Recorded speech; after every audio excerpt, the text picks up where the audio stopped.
is a valley in the Himalayas that two nuclear-armed countries have been fighting over for 77 years. Not negotiating over, not managing diplomatically, fighting. Three full-scale wars. One near war that came close enough to nuclear exchange that American intelligence detected Pakistani nuclear weapons being moved to forward positions.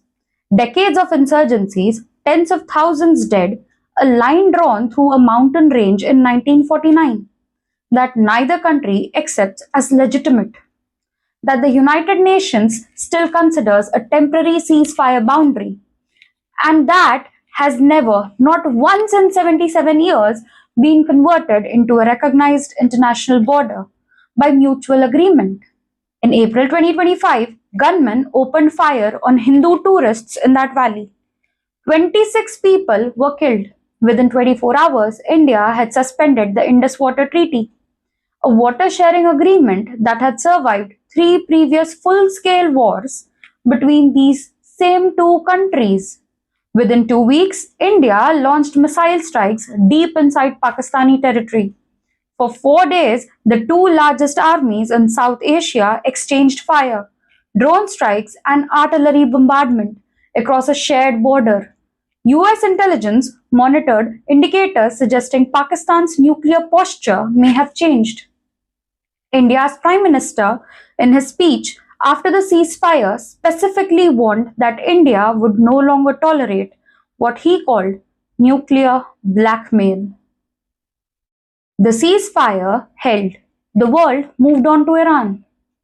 But if you want to understand why this conflict keeps happening, why every decade produces a new crisis, why every ceasefire eventually collapses into the next escalation, why two countries with hundreds and millions of people living in poverty keep returning to the edge of a nuclear catastrophe over a disputed valley, you have to go back to a decision made in October 1947 that was never finished. A question that was supposed to be answered by a vote that was never held. This is that story in full. To understand Kashmir, you have to understand the specific way that British colonialism ended in Indian subcontinent and the specific problem that speed of ending created. Britain had governed India for nearly 2 centuries through a combination of direct rule and indirect control. The directly governed territories were the British Indian provinces of Bengal, Punjab, Madras, Bombay, and others. But running alongside these largely autonomous and governed through treaties with the British Crown were 562 princely states. These were kingdoms, some enormous, some tiny, ruled by their own Maharajas, Nawabs, and Nizams. They were not technically part of British India, they were protectorates. And when the British decided to leave, the question of what happened to these 562 states was the most complex piece of the entire decolonization puzzle. The partition plan dividing British India along religious lines, Muslim majority territories becoming Pakistan, Hindu majority territories remaining India, applied to the British Indian provinces. The princely states were given a choice: accede to India or accede to Pakistan or attempt independence. In theory, they were sovereign. In practice, the geography, demographics, and political pressure of the moment made most decisions straightforward. Kashmir was the exception in almost every conceivable way. The former princely state of Jammu and Kashmir was enormous, roughly 85,000 square miles encompassing the Vale of Kashmir, the mountains of Ladakh, the foothills of Jammu, and the glaciers of Karakoram. Its demographics were deeply mixed. The Kashmir Valley itself overwhelmingly Muslim, over 90% by most estimates. But Jammu was majority Hindu. Ladakh was split between Buddhists and Muslims. The state as a whole was approximately 77% Muslim. Its ruler was Maharaja Hari Singh, a Hindu king, a man who had spent his reign trying to modernize his state and keep it at arm's length from both religious nationalism and colonial dependence. And when partition came, Hari Singh made a decision that would shape the next 77 years of South Asian history. He wanted independence, Not India, not Pakistan, a sovereign Kashmir outside both nations, maintaining diplomatic relationships with both. He was not entirely unreasonable in his ambitions. Some other princely states, including Hyderabad in central India, were making similar calculations. The difficulty for Kashmir was its geography. It bordered both India and Pakistan. Its primary trade and communication routes ran through what became Pakistani territory, and its Muslim majority population, in the eyes of Pakistan's founding logic, the two nation theory that Muslims and Hindus constituted separate nations and required separate homelands, should naturally belong to Pakistan. The ambiguity did not last that long. In October 1947, Pashtun tribal fighters, Lashkars, poured across the Kashmir border from Pakistan's northwest frontier province. They were armed, organized, and moving quickly towards Srinagar, the summer capital. Later evidence and analysis strongly suggests they were backed, if not directly organized, by elements of the nascent Pakistani state and its military. Pakistan has denied formal involvement. The tribal character of the insurgent was at least partly real. Pashtun tribal warfare had its own dynamics and motivations, but the strategic alignment with Pakistan's interests in acquiring Kashmir was impossible to miss. Hari Singh's military could not hold them. The tribesmen were within days of Srinagar. He sent an urgent appeal to India for military assistance. India's response came with a condition. Lord Mountbatten, the last Viceroy and now Governor General of independent India, made clear through his communications. India could not legally intervene in a sovereign princely state without a state's accession. Sign the instrument of accession, transfer Kashmir to India, and Indian troops would come. Hari Singh had no real choice. He signed on October 26, 1947. Indian aircraft landed troops at Srinagar airport the following morning. The tribesmen were stopped short of the capital. The first Indo-Pakistani war had begun. It lasted for over a year. By January 1949, a United Nations brokered ceasefire had established provisional military line. India controlled roughly two-thirds of the former state, the Kashmir Valley, Jammu and Ladakh. Pakistan controlled the remainder. The territories it called Azad Kashmir, Free Kashmir, and what later became known as Gilgit-Baltistan. The UN Security Council resolution that established the ceasefire called for one more step: a free and impartial plebiscite, a vote by the people of Kashmir to determine which country they wanted to belong to. The plebiscite was never held. India's explanation for why has evolved over the decades, but the core argument is this: the accession was legal and valid. The Maharaja had sovereign authority to sign it. Subsequent elections within the state have repeatedly confirmed democratic legitimacy. And Pakistan's failure to withdraw its forces, a precondition India insisted was necessary before a referendum could be held fairly, meant the plebiscite conditions were never met. Pakistan's argument is equally consistent. The accession was signed under coercion by a ruler with no democratic mandate from his Muslim majority population. The fundamental principle of partition was religious majority, and Kashmir's majority is Muslim. And the UN itself promised a referendum, and India's insistence on preconditions was a deliberate strategy to prevent a vote it knew it would lose.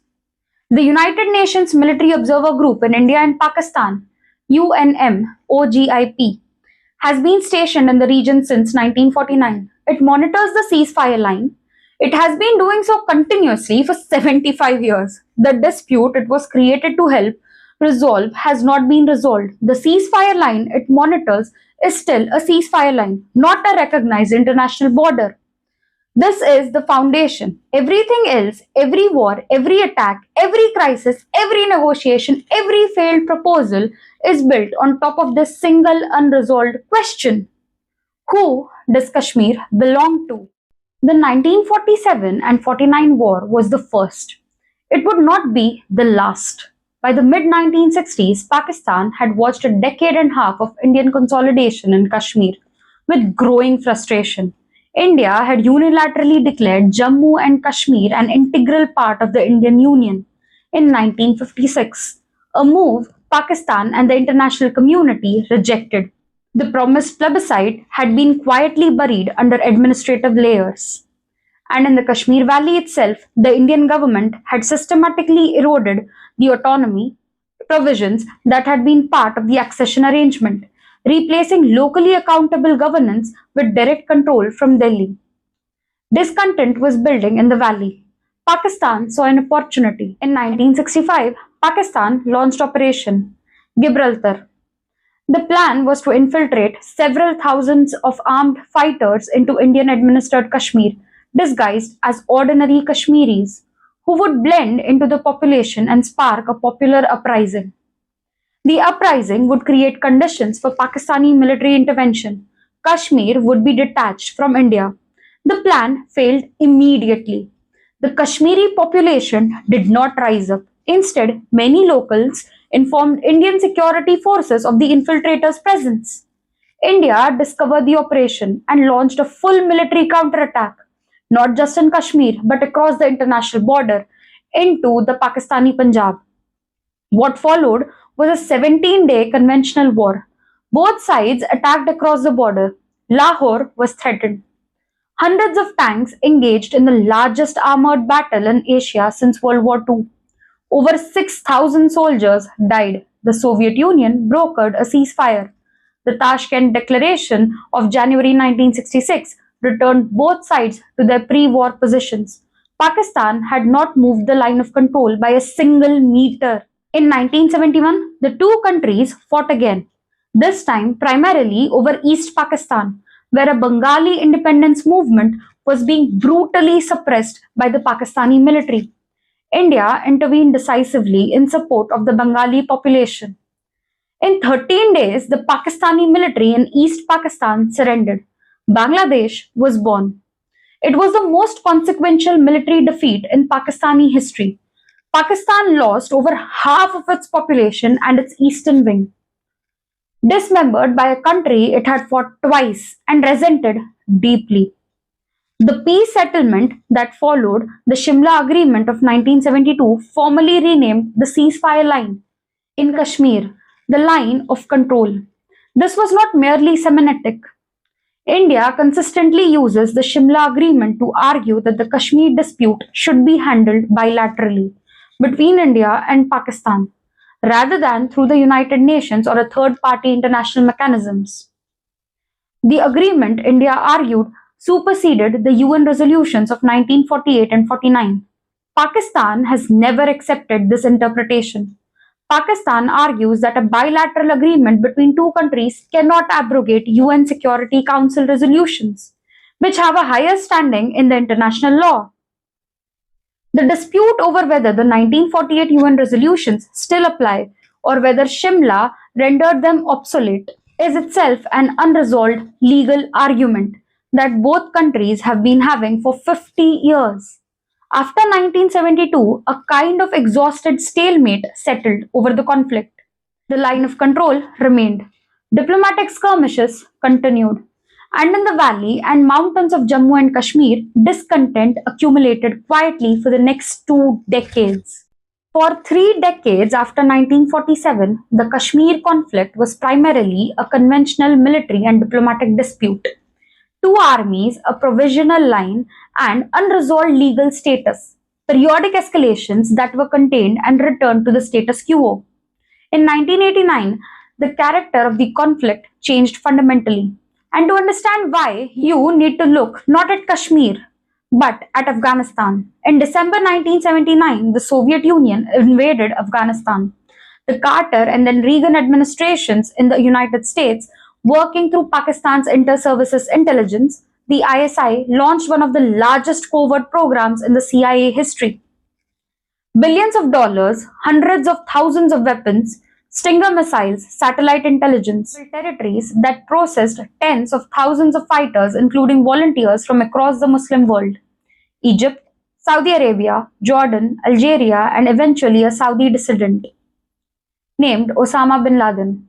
The Mujahideen won. The Soviet Union withdrew from Afghanistan in 1989. its army broken and its prestige in ruins.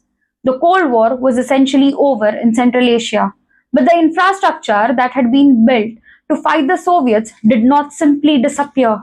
Training camps, networks, weapon coaches, a generation of fighters with military experience, religious radicalization, and nowhere in particular to go, and a Pakistani military and intelligence establishment that had built, managed, and in many ways become dependent on this entire system. Pakistan's General Ziaul Haq had in fact been laying groundwork for redirecting some of this infrastructure towards Kashmir since the early 1980s, even before Afghanistan concluded. In 1983, he had quiet meetings with Kashmiri Islamist leaders about building a Kashmir insurgency capacity. What the end of Afghan war did was accelerate massively, expand, and provide ready manpower for what had already been planned. At exactly the same time, genuine grievances were reaching a breaking point inside Indian administered Kashmir. The 1987 state assembly elections were widely documented as rigged, stuffed ballot boxes, arrested candidates, manipulated results that returned an Indian government favored coalition in a state where opposition candidates believed they had won legitimately.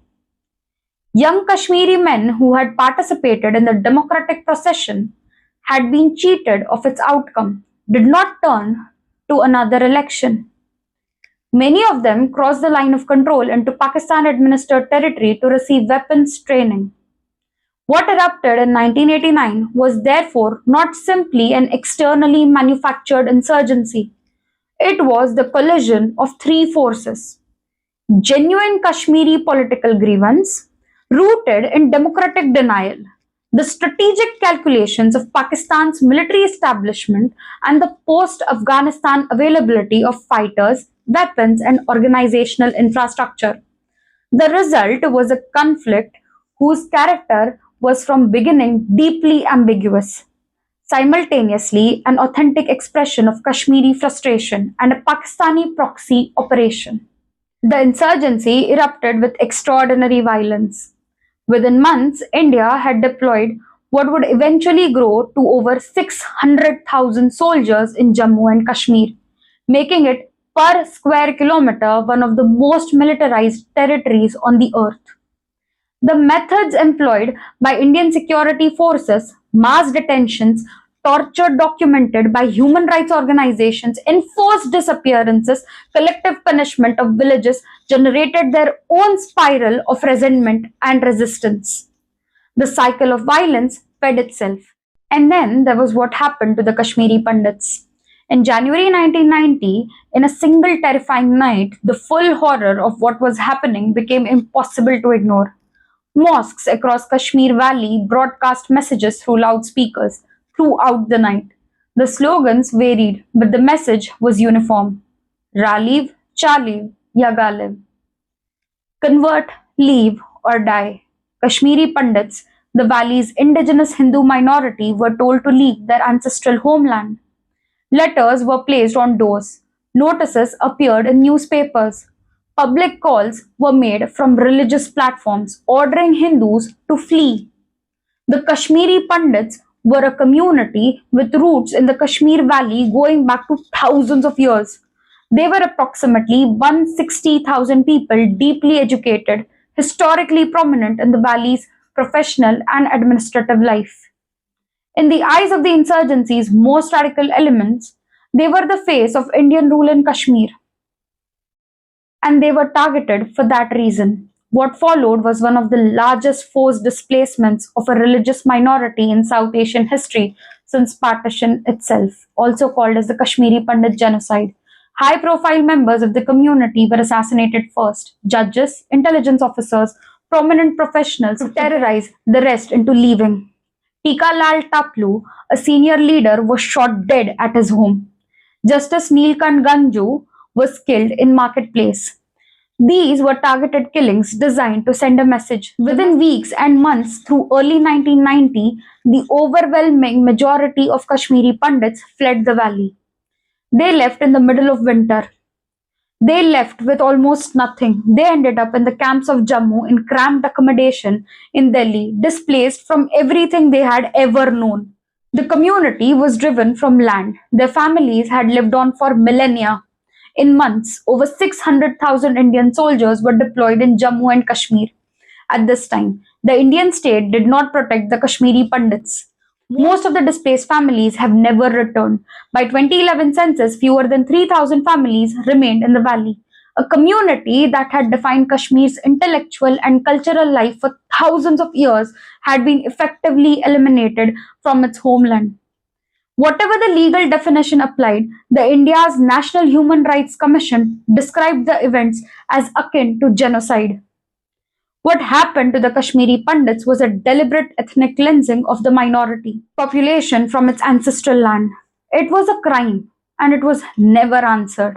In May 1998, India conducted 5 nuclear tests in the Rajasthan desert. 18 days later, Pakistan conducted 6 tests of its own. The world had 2 new nuclear armed states. Both were in South Asia. Both shared a contested border. Both had fought 3 wars. Both had an active insurgency connecting them. The international community reacted with alarm and imposed sanctions on both countries. And then, in what seems in retrospect almost surreal, the leaders of both countries tried to use this moment of maximum danger as an opportunity for peace. Indian Prime Minister Atal Bihari Vajpayee boarded a bus in February 1999 and rode it across the Wagah border into Pakistan. He met Pakistani Prime Minister Nawaz Sharif in Lahore.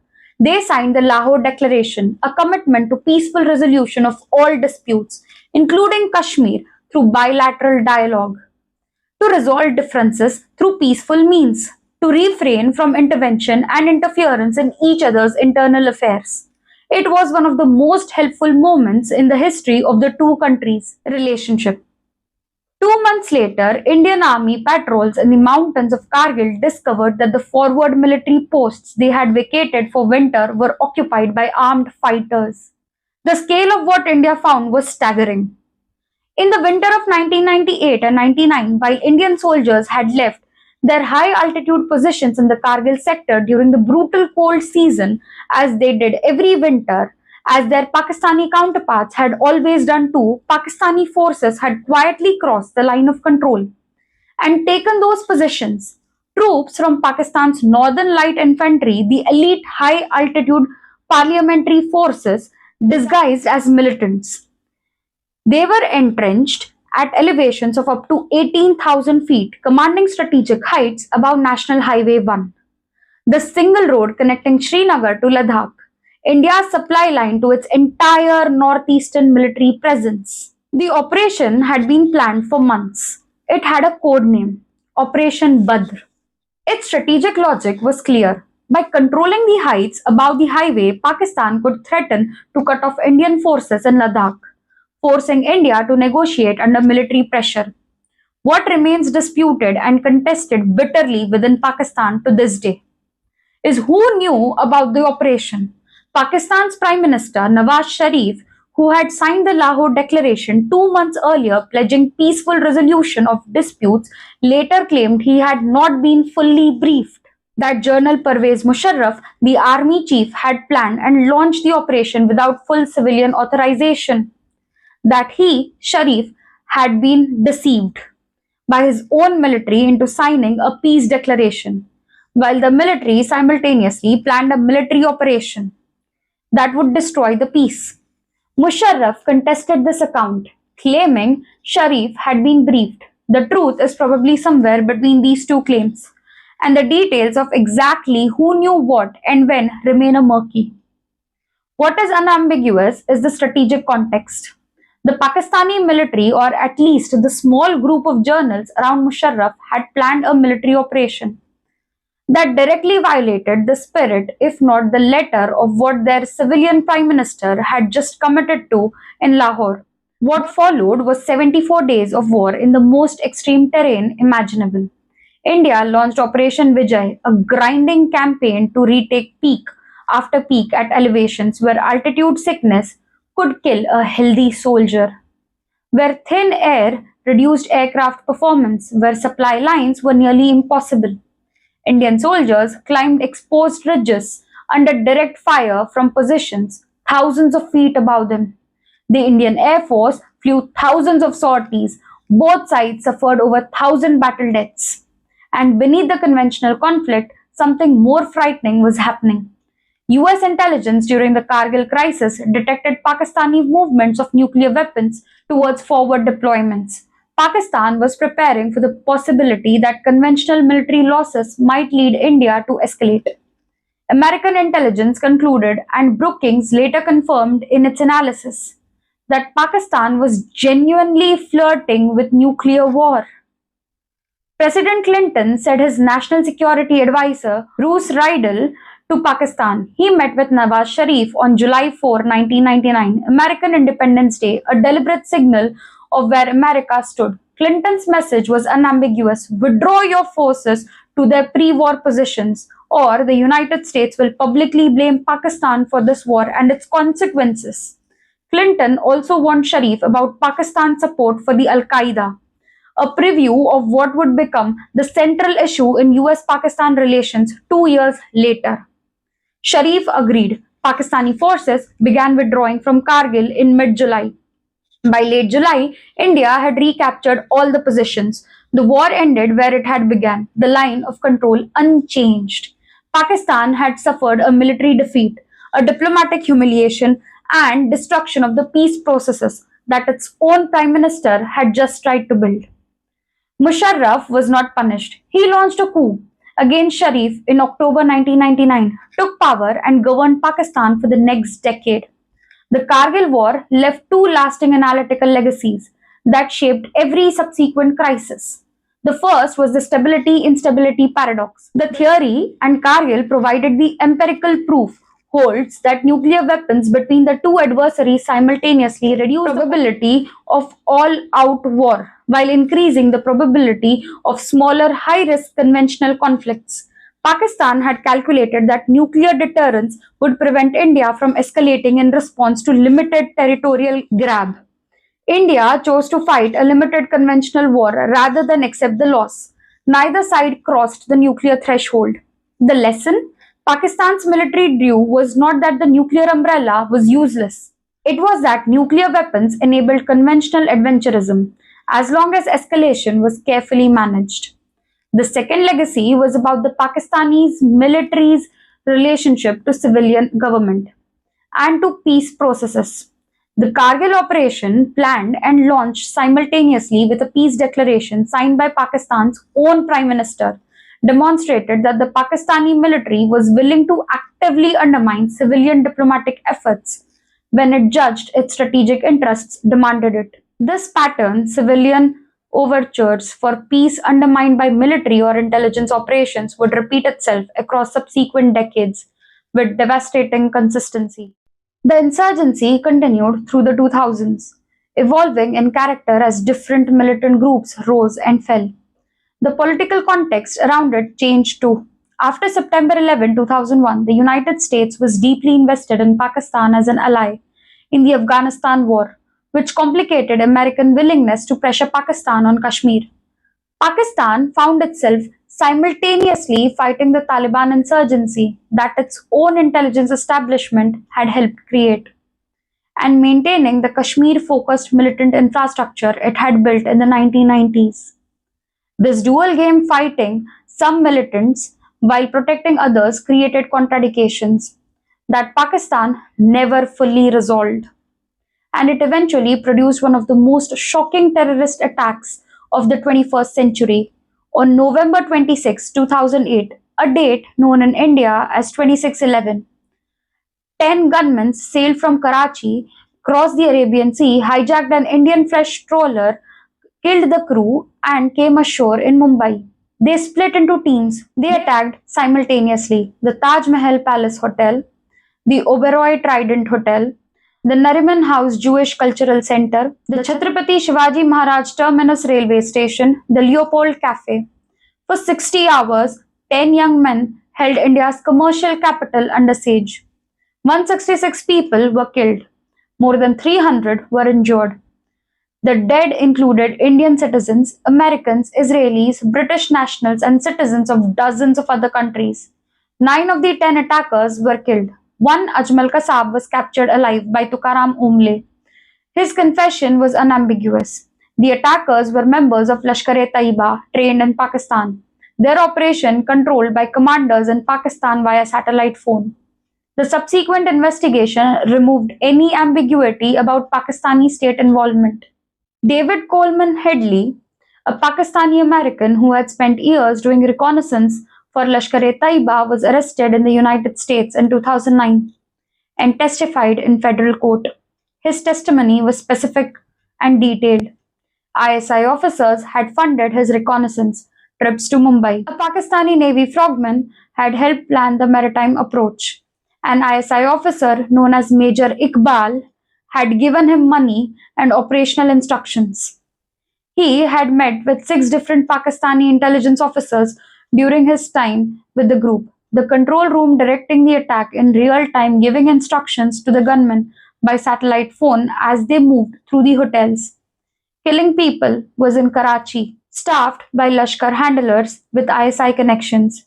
2 individuals, Headley and his associate, Tahawur Rana, were convicted in US federal court. Their testimony confirmed what India had been saying for years. Lashkar-e-Taiba did not conduct operations of this scale without ISI knowledge and sanctions.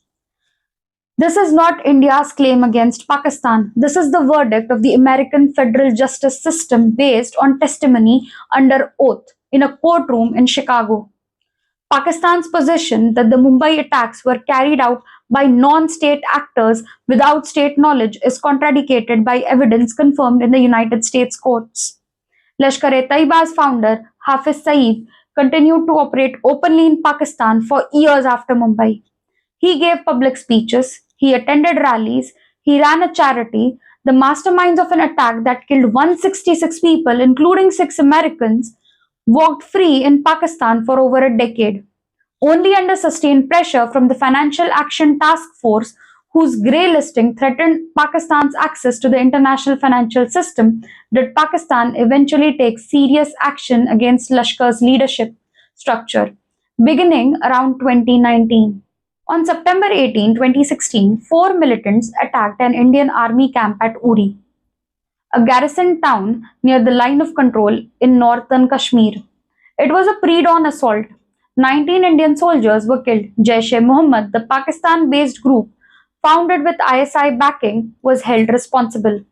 Items bearing Pakistani military markings were recovered from the attackers. The political pressure on Prime Minister Narendra Modi to respond was enormous. His BJP government had been elected on a platform of strength and nationalist resolve. An attack of this scale without military response was politically untenable. But the constraints were real. Any response risked Pakistani military escalation, and behind the escalation was the nuclear dimension. India's answer came 10 days later, in the early hours of September 29, 2016. Teams from Indian Army's para-special forces crossed the line of control and struck militant launch pads in Pakistani-administered Kashmir. At least 7 forward operating bases used by militant groups were destroyed. The Indian Army's Director General of Military Operations announced the strikes publicly the same morning, describing them as surgical strikes on terrorist launch pads, and confirmed he had notified his Pakistani counterpart. Pakistan's response was predictable and strategically calculated.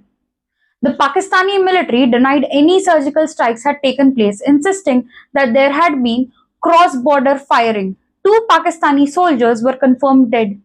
Pakistan acknowledged their deaths, but refused to acknowledge what had killed them. The denial was not credible. BBC journalists in the area reported locals confirmed Indian forces had crossed the LOC. The denial was not credible and everyone involved knew it. Pakistan acknowledged that 2 of its own soldiers had been killed and 9 wounded, which is itself confirmation that military action took place on Pakistani-administered territory. BBC journalists who reached the area reported that locals confirmed Indian forces had crossed the LOC. Pakistan took 4 days to bring media to the strike sites. a delay that was widely noted at the time as suspicious, if nothing had happened there. A close aide of Imran Khan made statements in 2018 that implicitly acknowledged the 2016 strikes had occurred, referring to the possibility India could do a similar attack. Pakistan maintained its official denial for a specific strategic reason, not because the strike did not happen, but because admitting they happened would have forced a military response. Acknowledging that Indian forces had crossed the line of control and conducted strikes on Pakistani soil without being stopped would have been domestically catastrophic for the Pakistani military. The denial was face saving. The strikes were real. What makes the denial even more revealing is this. Pakistan's own former president Pervez Musharraf had publicly admitted years earlier that Pakistan's intelligence services had trained militant groups, including the very groups responsible for attacks like Uri. The Kashmiri freedom fighters, the Mujahideens, including Hafiz Saeed and Zaki ur Rahman and Lakhvi, were our heroes at that time. Musharraf said publicly, "We trained them." The groups Pakistan trained killed Indian soldiers at Uri. India struck the infrastructure Pakistan built to train them, and Pakistan's official position was that nothing had happened. India's strikes happened. Pakistan knows they happened. The denial was Pakistan's way of managing the consequences. The surgical strikes established something that directly shaped every subsequent crisis.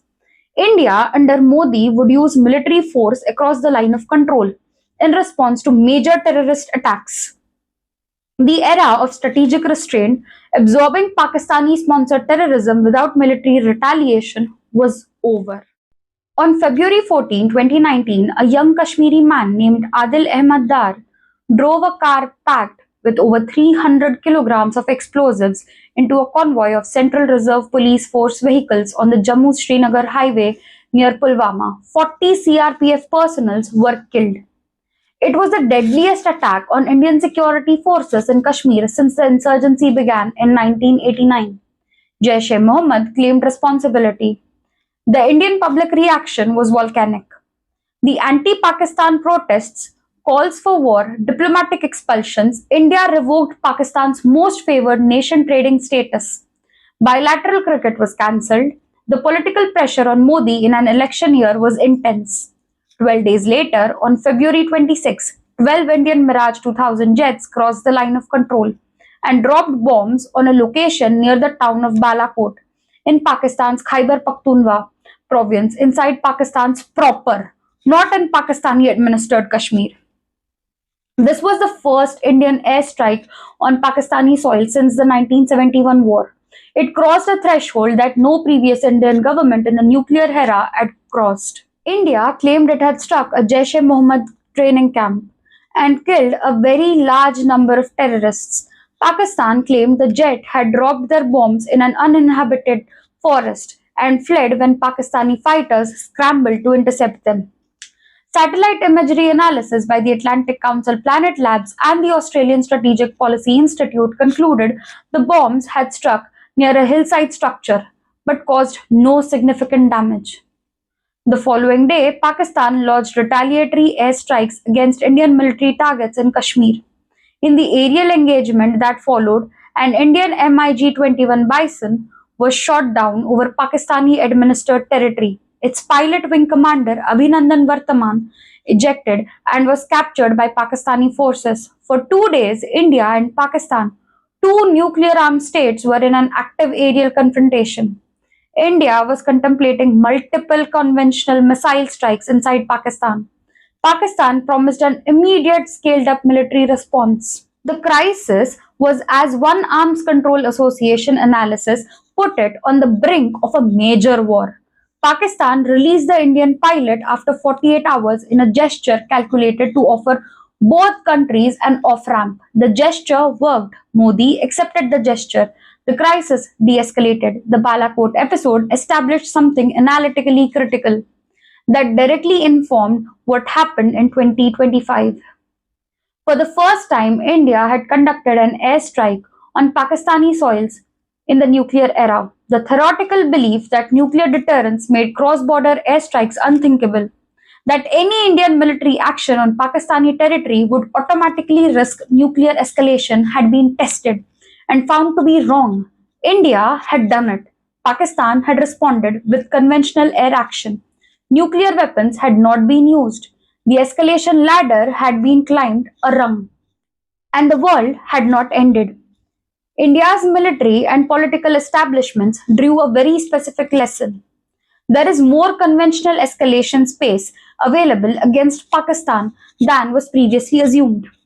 The nuclear threshold is higher than Pakistan's deterrence, signaling suggests. Pakistan's military drew the opposite lesson. Nuclear weapons continue to serve their purpose. The Balakot strike was a single unsuccessful airstrike, constrained precisely by the presence of Pakistani nuclear weapons. The deterrent worked. Both lessons would inform what happened in 2025. 5 months after Balakot, on August 5, 2019, the Indian government did something that changed the legal character of Kashmir dispute in ways that are still unfolding. Article 370 of the Indian Constitution had given Jammu and Kashmir a degree of special autonomy since the state's accession in 1949. It was a constitutional acknowledgement of the specific conditions under which Kashmir had joined India, a recognition that this was not simply another Indian state but a territory whose status required special accommodation. Under Article 370, Jammu and Kashmir had its own constitution, its own flag, and legislative authority over almost all matters except defense, foreign affairs, and communications. Non-residents of Kashmir could not buy land or settle permanently in the state in a single parliamentary session without consulting Kashmir's own elected representatives, most of whom were under detention at the time Modi's government revoked Article 370. The state was simultaneously bifurcated into two union territories, Jammu and Kashmir and Ladakh. Both were placed under direct central administration from Delhi. The move was accompanied by a communications blackout. Mobile internet, already restricted in Kashmir more than anywhere else in India, was shut down completely. It would remain restricted for months, eventually becoming the longest internet shutdown in any democracy in recorded history. Thousands of political and civic leaders were detained, including former chief ministers who had worked within the Indian constitutional framework for decades. India's justification was developmental. Article 370 had held Kashmir back economically by restricting outside investments and integration. Removing it would bring prosperity, normalization, and the rights enjoyed by all other Indian citizens. The Indian Supreme Court later upheld the revocation as constitutional. The people of Kashmir experienced it differently. The land ownership changes meant that non-Kashmiris could now buy property in the valley. Domicile laws were changed to allow outsiders to acquire permanent residency.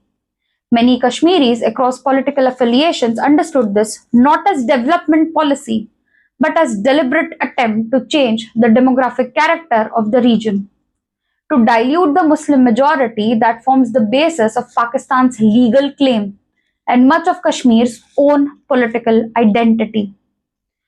The September 2024 elections, the first held in Jammu and Kashmir in 10 years, produced results that India had not expected. Voters backed parties that had explicitly opposed the revocation of Article 370. The BJP, which had driven a revocation, was rejected emphatically by the valley's voters. Chatham House's analysis was direct.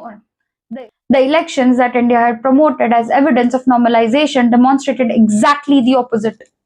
The revocation also had a geopolitical consequence that India had sought for decades to avoid.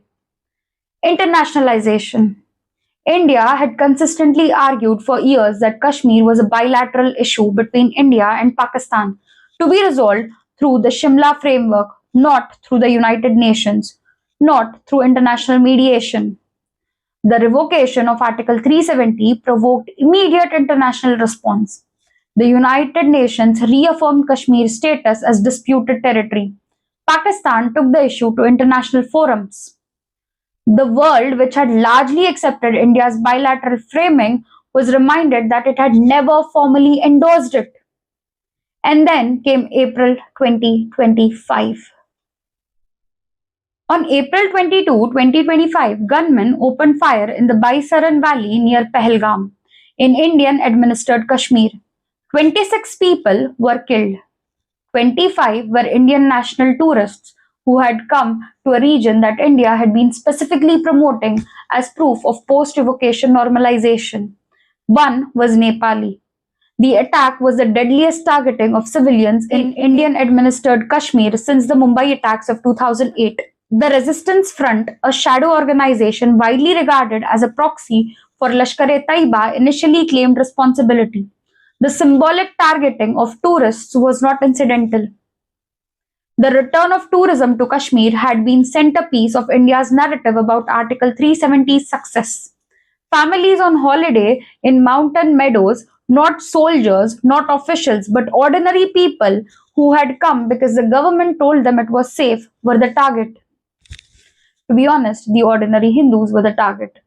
It was designed to make a specific political argument, and India's normalization project has failed. India's response was faster and more escalatory than any previous crisis. On April 23, the day after attack, Indian Foreign Secretary Vikram Misri had held a press briefing. He announced the suspension of the Indus Water Treaty with immediate effect. The Indus Water Treaty deserves detailed examination because it is the most analytically significant element of the entire 2025 crisis, and it has received far less attention than the military strikes. The treaty was signed in September 1960 after 9 years of negotiation, facilitated by the World Bank. It was the product of extraordinary diplomatic effort precisely because both countries understood that the rivers flowing from the Himalayas through the divided territory were existential, not merely economically important, but literally vital to survival. The Indus Basin rivers provide Pakistan with approximately 80% of its agricultural water. Not supplementary, not useful. 80% of the water that Pakistan uses to grow food that feeds 240 million people. The treaty's architecture was deliberately designed to be resistant to political disruption. It divided the rivers between the two countries. The three western rivers, including the Indus, Jhelum, and Chenab, going primarily to Pakistan, the three eastern rivers to India, and created permanent Indus Commission meeting regularly to handle disputes technically rather than politically. The reasoning was explicit. Water was too important to allow to become a casualty of the political relationship between the two countries. The treaty survived the 1965 war. It survived the 1971 war. It survived the Kargil. It survived Mumbai. It had never been suspended, revoked, or used as a coercive instrument in 60 years of operations across conflicts that included full-scale military engagements. India suspended it in a single press briefing less than 24 hours after a terrorist attack. In the days that followed, Pakistani media reported sharp declines in river water levels, reports of flooding in some areas and severely reduced flows in others as India altered its dam operations. Pakistan's president called the suspension the weaponization of shared water resources. Pakistan's agriculture minister warned of severe impactions on the upcoming growing season. 2 weeks later, on May 7, India launched Operation Sindoor. The strikes were more extensive and more geographically ambitious than anything India had done before. 9 sites were targeted, not just in Pakistani administered Kashmir, but in Pakistan's Punjab province, Bahawalpur, home to Jaish-e-Mohammed's headquarters, and another place which was the compound of Lashkar-e-Taiba. These were not the targets near the line of control. They were targets deep inside Pakistan. India also did something new this time. It released satellite imagery and video evidence of the strikes immediately. Lessons from Balakot, where India's claim about damage were comprehensively contradicted by independent satellite analysis, had been absorbed. This time, the Indian government would not allow the narrative to be disputed. Carnegie Endowment's analysis noted that India had clearly learned from 2019 demonstrable evidence of the attacks was aired at press conferences in the real time. Pakistan's response, Operation Banyan-un-Marsus, struck Indian military installations. What followed was 4 days of largest conventional military conflict between India and Pakistan since 1971. Artillery exchanges along the entire length of the line of control, drone strikes, aerial engagements involving over 114 aircrafts on each side. The largest beyond visual range air battle in the history of the India-Pakistan conflict. Pakistani rockets targeted Jammu.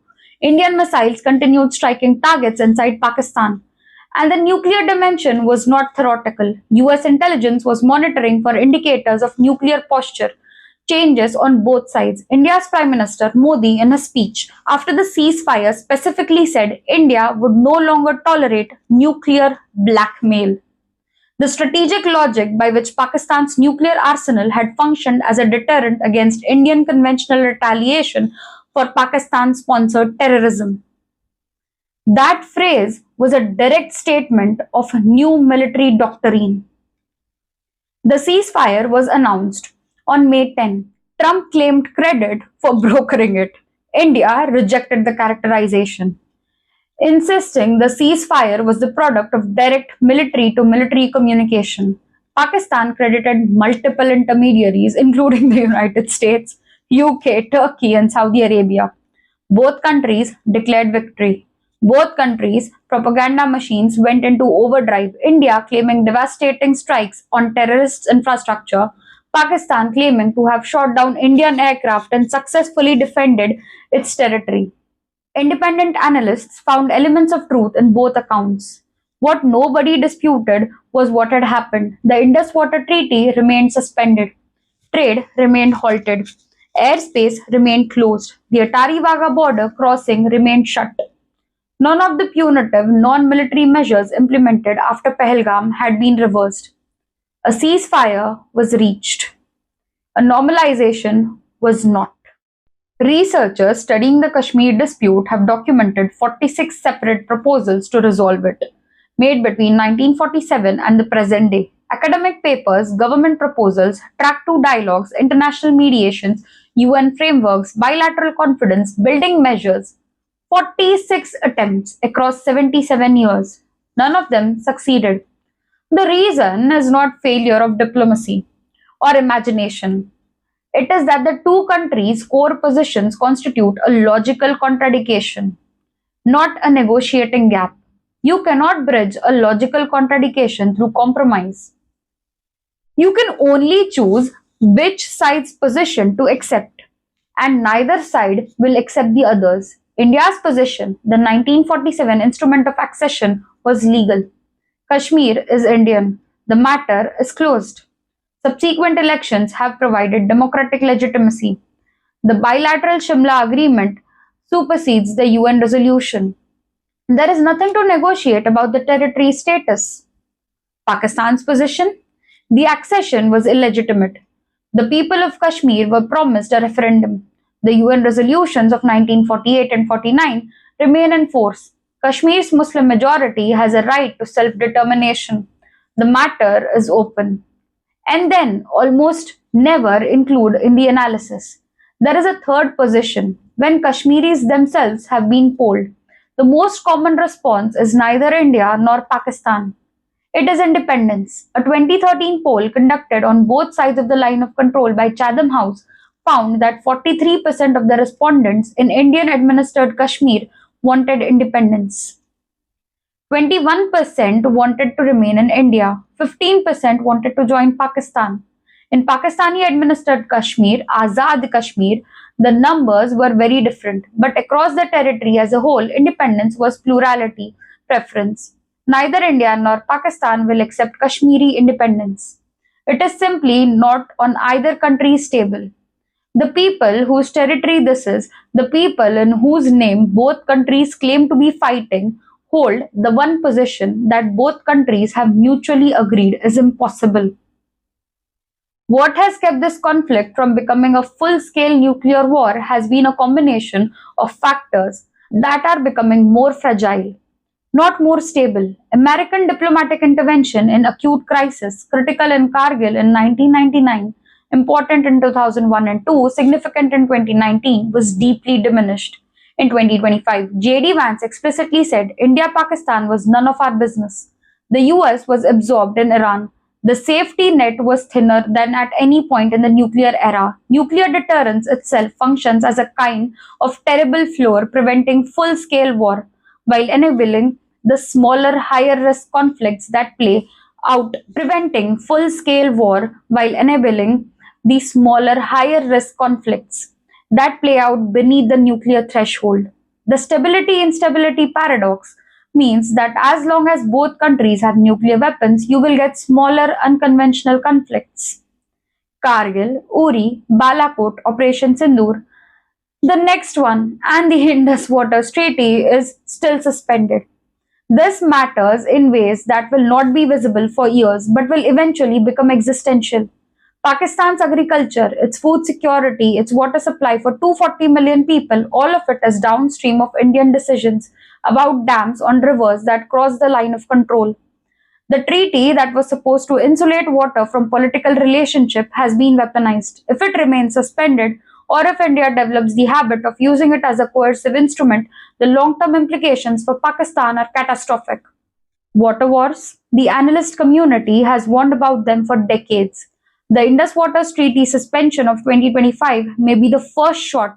CFR's 2026 conflict risks assessment lists renewed India's Pakistan armed conflict as a significant risk. The reasons are structural. The militant groups that conducted the Pahalgam attack are still operating from Pakistani territory. Pakistan's military has not fundamentally altered its approach to using Kashmir-focused groups as instruments of strategic pressure.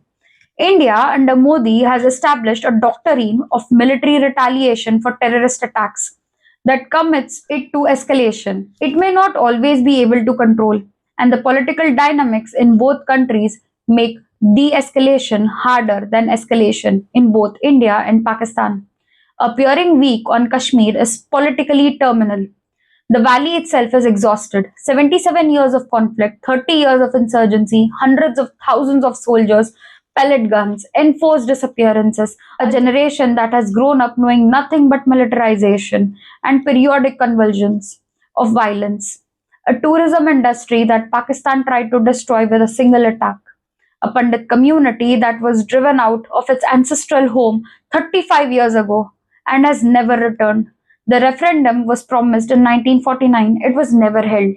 The line of control is the same line drawn in the same mountains by the same ceasefire in 1949. The same legal contradiction that produced the 1947 war, produced the 2025 crisis. The same groups, Lashkar-e-Taiba proxies, were involved in Pahalgam, as in Mumbai, as in Uri, as in Pulwama. There is no mechanism in existence capable of resolving this, not bilaterally, because India refuses to engage on this fundamental question of Kashmir's status. Not through the UN, because India rejects the applicability of the UN resolutions. Not through mediation, because neither country has accepted third-party mediation as legitimate. What exists is a set of conditions, structural, political, demographic, military, that will continue to produce crisis. The crisis will be managed imperfectly, pulled back from catastrophe, and then produce the next one, with increasingly sophisticated weapons each time, with nuclear arsenals that both sides continue to develop, with water as a new weapon in the conflict where every weapon ever available has eventually been used. The question is not whether there will be a next Pahalgam. The conditions that produce Pahalgam have not changed. The question is what happens when the next crisis comes, with the US administration even less engaged than in 2025, with an Indus Water Treaty that has established a precedent for weaponizing water, with both militaries drawing lessons from 2025 that point in the direction of more escalation rather than less. Kashmir is not a frozen conflict, it is a conflict that periodically becomes very hot, and each time it does, the weapons are more sophisticated. The escalation goes higher, and the next step up the ladder brings the nuclear threshold closer. The valley is beautiful. The snow on the Himalayas are real. The lakes are real. The people are real. And the referendum that was supposed to settle all this was promised 77 years ago and was never held.